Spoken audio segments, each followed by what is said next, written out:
Greetings, citizens of Nerdtropolis. Sean Tosh here, the mayor of Nerdtropolis, and my guest today is filmmaker Orson Oblowitz, whose new film is Showdown at the Grand. Hey, Orson, great to talk to you today about your new film, Showdown at the Grand. What a title. I love any film that takes place in a movie theater. We don't get enough of those. I think there's only a handful of them, but it's a lot of fun when that is your focal point. Yeah, me too. There's like oh my God, my head just went blank. What was the Lamberto Bava movie that I referenced it throughout? Whatever. There's a great movie that I love that I'm gonna look up really fast. That's one of my favorite movie theater films.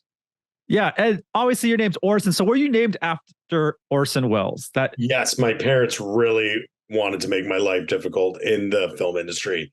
So they named me after Orson Welles. They're from South Africa. It was one of the first films that my mom saw when there was a whole, the censorship and stuff. And she named me Orson. And my dad said, "Become a lawyer. Do not go into the film industry." And I went into, being the rebellious kid I went straight into the film industry, and it was the worst decision I ever made. No, it's a good decision. I had fun with this movie, tons of fun. And what a stellar cast, man. You got Terrance Howard, Dolph Lundgren, and John Savage. How'd you manage to grab that trio? Terrence, my producer, he literally just called Mira, Terrence's wife and manager, and was like, "Do you want, like, I don't even know. I think they'd met maybe once before," and was like, "I got the script." She read it. It was this beautiful, organic situation. A couple days later, I had a Zoom with Terrence. We just really got on, and they were my partners. Like, it was like it wasn't about anything else besides like working together and making something cool. I had originally written it with Dolph in mind. I had to convince a few people that was a good idea, and we called him, and he was really excited. So it was like kind of organic, like. And Savage, it wasn't I didn't even know who to play that character. And then I was like, oh man, I was like watching Thin Red Line. I was like, John Savage would be amazing. And, we just called. It was kind of organic. There was no real big agents involved or big people. It was very, salt of the earth vibes. Yeah, they're all great in it. And actually Terrence is like really into his role, which you can tell. It's really awesome you can see him being like that cinephile theater owner. Like, he embodies it really well. Is that kind of like your personality as well? Are you that type of like obsessive with knows everything about films, obviously being named Orson as well and being a filmmaker? Are you that much of a cinephile? I'm annoyed about it. Absolutely. I love film. I am a sick lover of movies. I've been since I was a kid. I'm very obsessive with it. I watch 2 or 3 movies a day. They're always on in the background. I read about them. But Terrence is also that. Like, Terrence is a very, very, he brought a lot to the character that I could have never bring. He's very smart and erudite and has a great knowledge of history.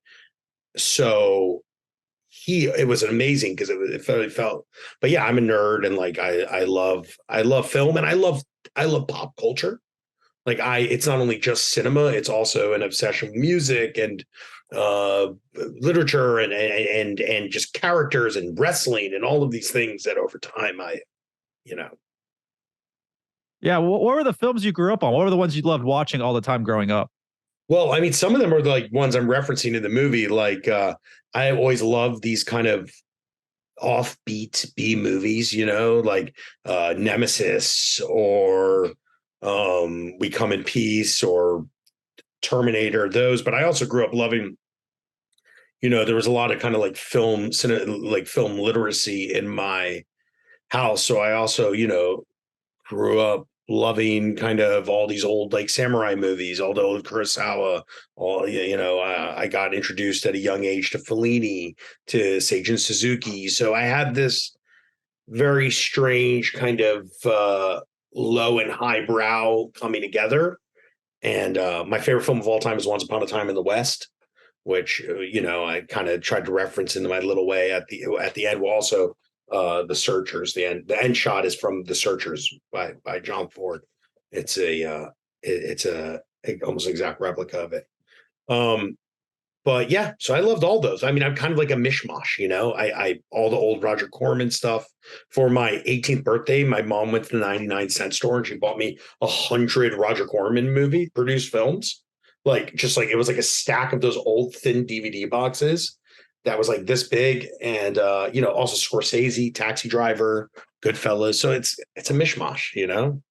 Yeah, and this film pays like homage to a bunch of different films and genres. And so when was the moment that like this idea popped in your head to kind of create a film that celebrates and plays off a lot of these classic films?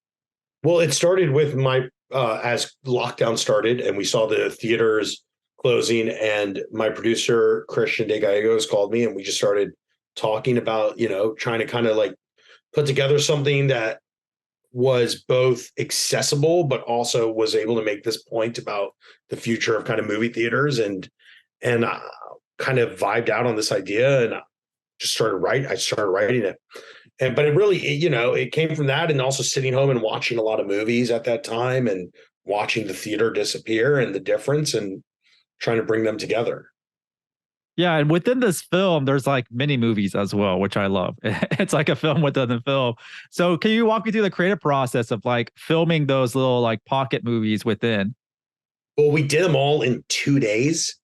So, you know, we kind of have this recurring cast of characters in them, like Dolph, and then Clemmy Dugdale, who plays kind of like the femme fatale throughout all of those films. And then, and I mean, you know, originally they were actually different. The one was like a Vietnam movie at the beginning and all this. And then as we shot, because we didn't have a lot of time and we had a pretty limited budget, we started having to evolve the ideas to what locations were available to us where we could shoot.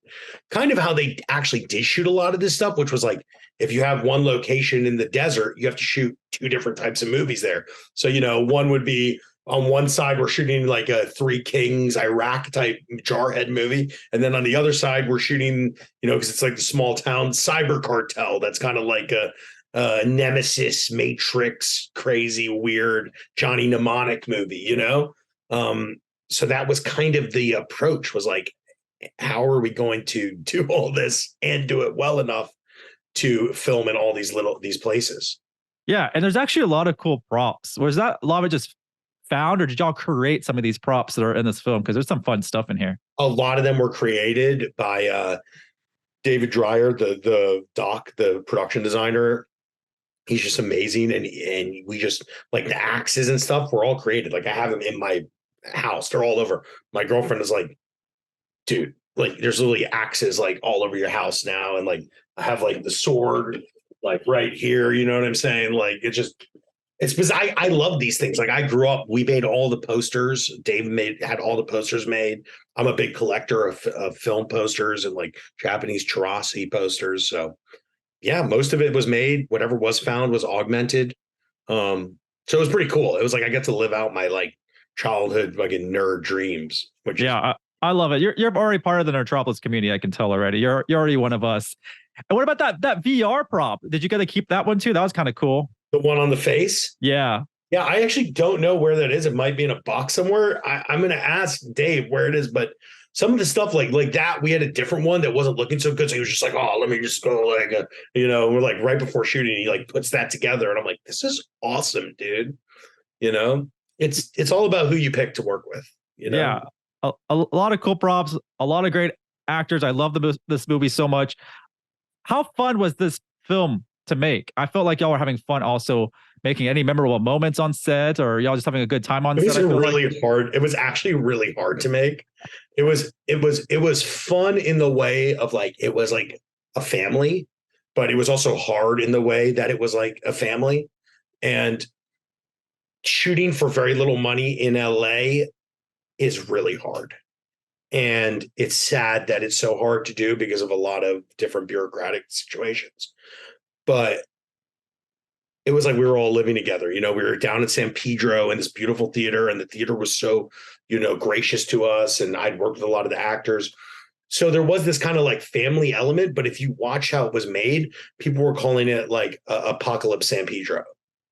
or like Apocalypse at the Grand, people would say, because it was like every day something would go terribly wrong. It would be like lose 2 hours of shooting. We had all the COVID restrictions, obviously, at the time of filming. So that lost 2 hours of the day, over an hour to 2 hours. And then I had to cut out a scene because the actor couldn't, one of my favorite actors was going to do a cameo and he couldn't do it because he had COVID, whatever. But the memorable scenes of it, I don't even know. It was all kind of, I'm trying to think what would be like the most memorable moment of the movie, because it all kind of is like a haze, but really just like the first day and showing up and working with Terrence was kind of unbelievable. Like, I remember my DP and I, he sat down and we shot a close up of him and we just kind of turned to each other. We were like, oh my God, like that's a real star. Like that's a real star. Like you're just like his eyes and everything. You kind of just take a step back and you realize you're living out all your dreams as a kid and all this, and then the whole disaster comes again. But that was to me what was memorable, was just that first shot of his face. And I kind of will never forget it because it felt like I had just for a moment like got to kind of live a dream.